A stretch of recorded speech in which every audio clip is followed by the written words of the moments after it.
Video शुरू करने से पहले आपको बता दें कि यदि अभी तक आपने हमारे चैनल को सब्सक्राइब नहीं किया है तो अभी कर लें और साथ में नोटिफिकेशन घंटी को भी दबाएं ताकि हमारी वीडियो सबसे पहले आप तक पहुंच सके। घिसते घिसते मेरी गागर आज घाट पर फूट गई है, बिखर गया है अहम विवश हो, मुझसे सीमा छूट गई है। ध्यान से सुनना और गौर से समझना। कुछ पंक्तियां मैं अपने जीवन में बहुत बार पढ़ता हूं, बहुत बार दोहराता हूं। क्या कह रहा है कवि? कवि कहता है कि घिसते घिसते मेरी गागर आज घाट पर फूट गई है, बिदर गया है अहम विवश हो, मुझसे सीमा छूट गई है। बंधुओं, ठीक से इस बात को समझ लो। कई बार आदमी को लगता है कि मेरा जीवन घिस गया है, मैं बोझों के तले दबा ही रहा और अब तो ऐसा लगता है कि मैं आखिरी समय के करीब हूं। कहा है कि आज घाट पर फूट गई है। क्या फूट गई? गागर।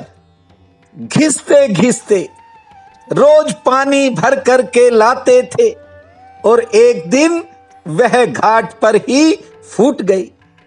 सो बंधुओं, आदमी की जो चिंताएं हैं वे मन के अंदर बड़े बड़े प्रश्न खड़े कर देती हैं।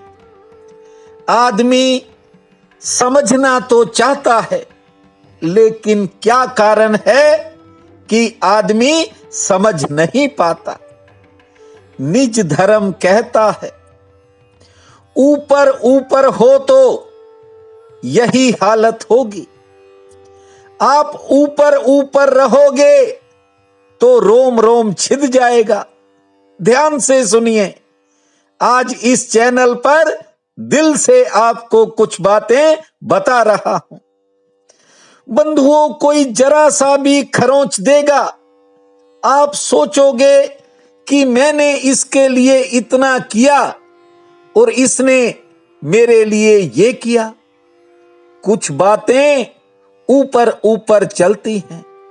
ये जो संसार, दुनिया, ये जो जगत है, एक नाटक है, एक लीला है, ये एक बड़ा खेल है। मैं आपसे कहता हूं, इसे होश पूर्वक खेलो और खेलते रहो, लेकिन भीतर राम के साथ जुड़ जाओ। जानते हो, जो भीतर से राम के साथ जुड़ जाता है वह ही सही जीवन को जी पाता है।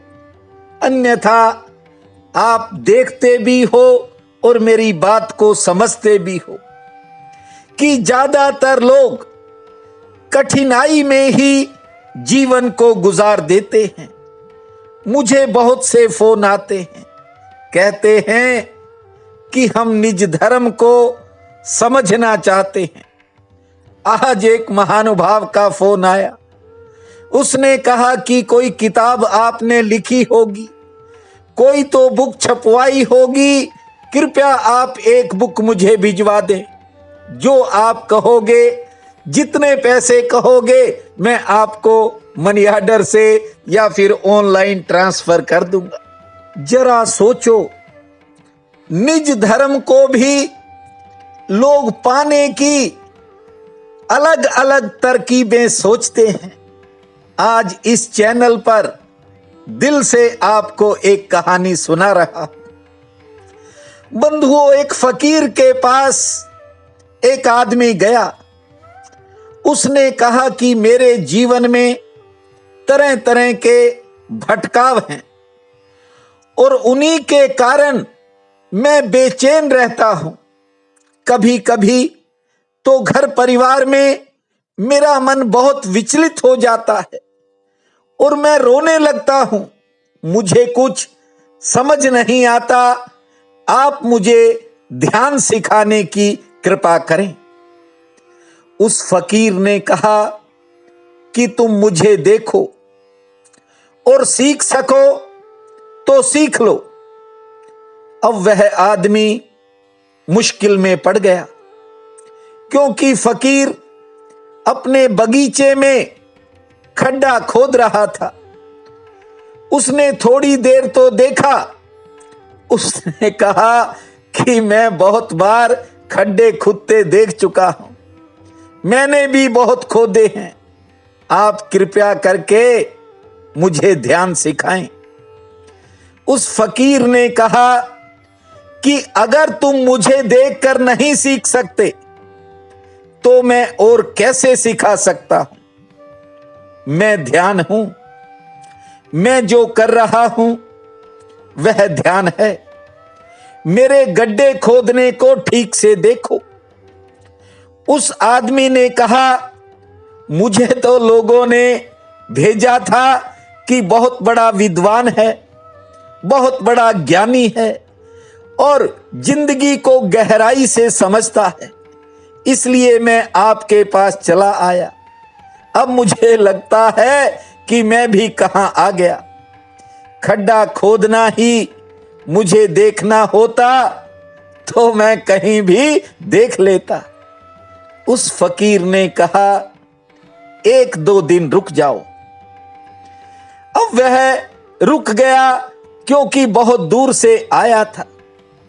कभी फकीर खाना बनाता है तो कभी खाना खाता है, कभी सोता है, कभी जागता है, कभी स्नान कर लेता है, कभी गड्ढा खोदता है और बीज बो देता है। बंधुओं, 2 दिन में ही वह आदमी घबरा गया।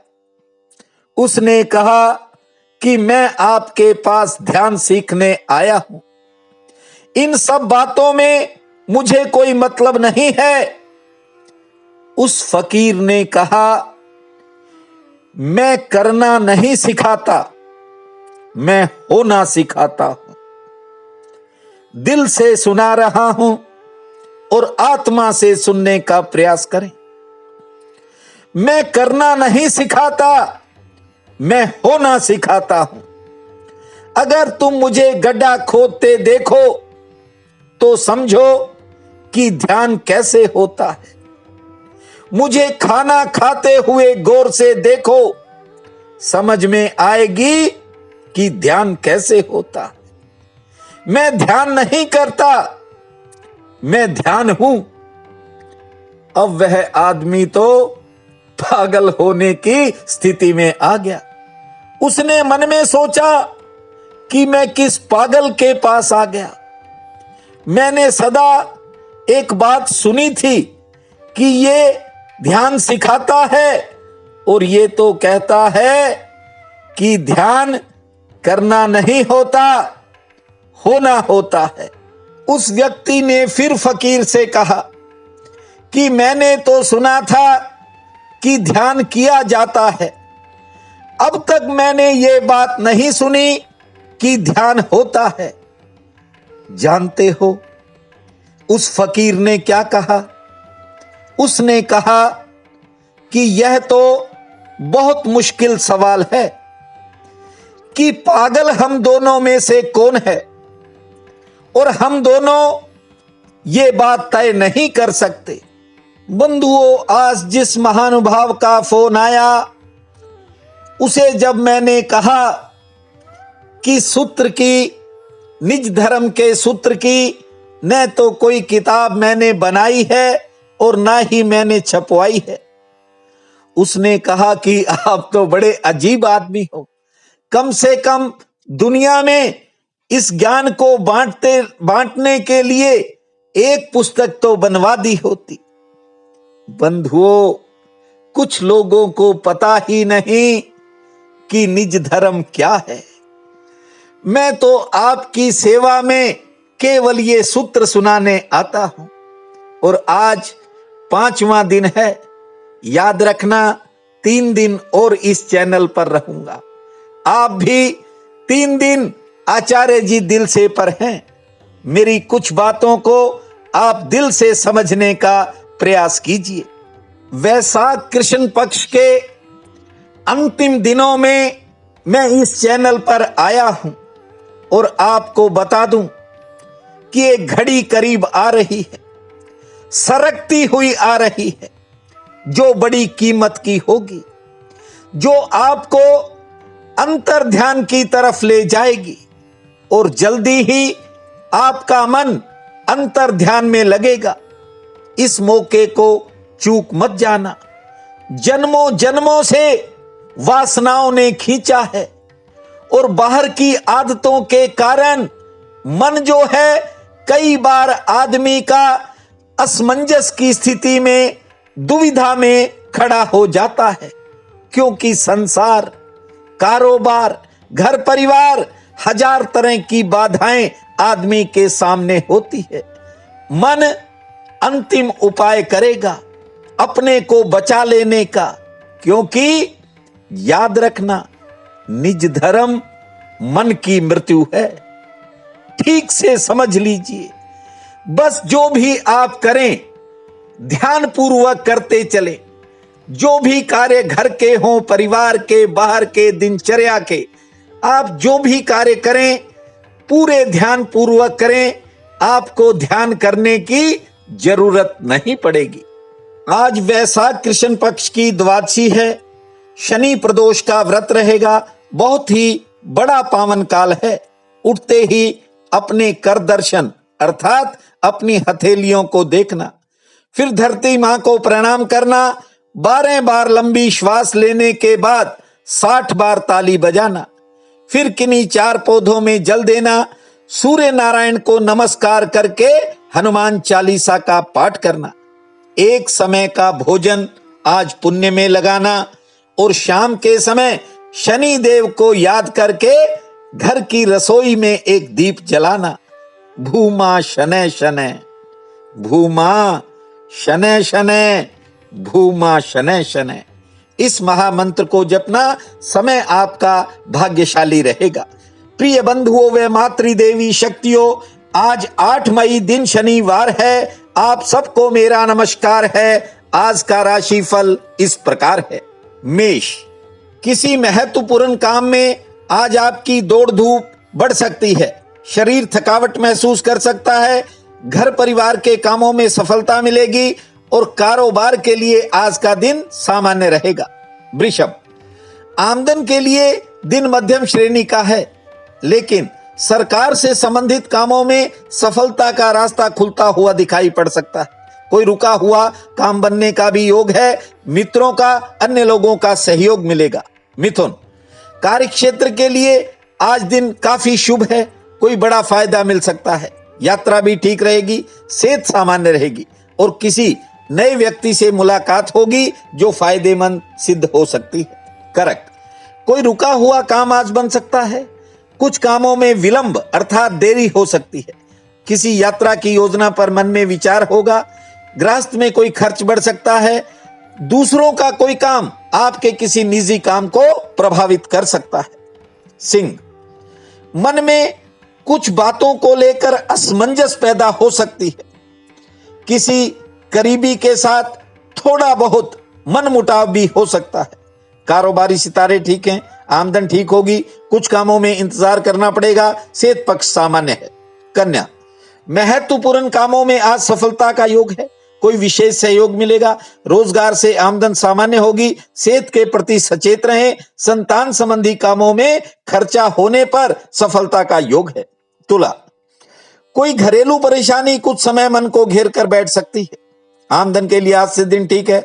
कारोबार में कोई नया अवसर मिल सकता है और किसी करीबी के साथ, पार्टनर के साथ वैचारिक मतभेद बन सकते हैं। से ठीक रहेगी। वृश्चिक, कारोबारी सितारे उत्तम गति के हैं। नौकरी पेशा लोगों के काम आसानी से निपटेंगे। दोपहर बाद समय में परिवर्तन होगा। कोई अच्छा समाचार आ सकता है। सेहत पक्ष सामान्य है। धनु, दिनचर्या में थोड़ा उतार चढ़ाव रह सकता है। आज किसी विशेष काम में भाग दौड़ होगी। आमदन के लिए दिन ठीक है। नई योजना सफलता की तरफ बढ़ेगी। परिवार में मामूली कहासुनी हो सकती है। मकर, किसी काम के बनने से मन खुश होगा। यात्रा में थोड़ी सावधानी रखें, सेहत ठीक रहेगी। मित्रों के किसी काम में कुछ खर्च हो सकता है या फिर घर परिवार में कोई नया खर्च सामने आ सकता है। कुंभ, आमदन की दृष्टि से आज का दिन सामान्य रहेगा। संतान से थोड़ा मतभेद बन सकता है। मंगल कार्यों संबंधी कोई योजना पर विचार होगा। घर परिवार में कोई नया खर्च भी होगा। आमदन का कोई नया जरिया भी सामने आ सकता है। मीन, आज किसी काम संबंधी थोड़ी यात्रा हो सकती है। योग है, पुराने मित्रों से मिलन होगा, सहयोग मिलेगा, आमदन ठीक होगी। सेहत पक्ष आज थोड़ा नरम है और नई योजना सफलता की तरफ बढ़ेगी। आज का ये दिन आप सबके लिए अति शुभ फलदायी हो, यही मेरी प्रार्थना है। आप सबका बहुत बहुत धन्यवाद।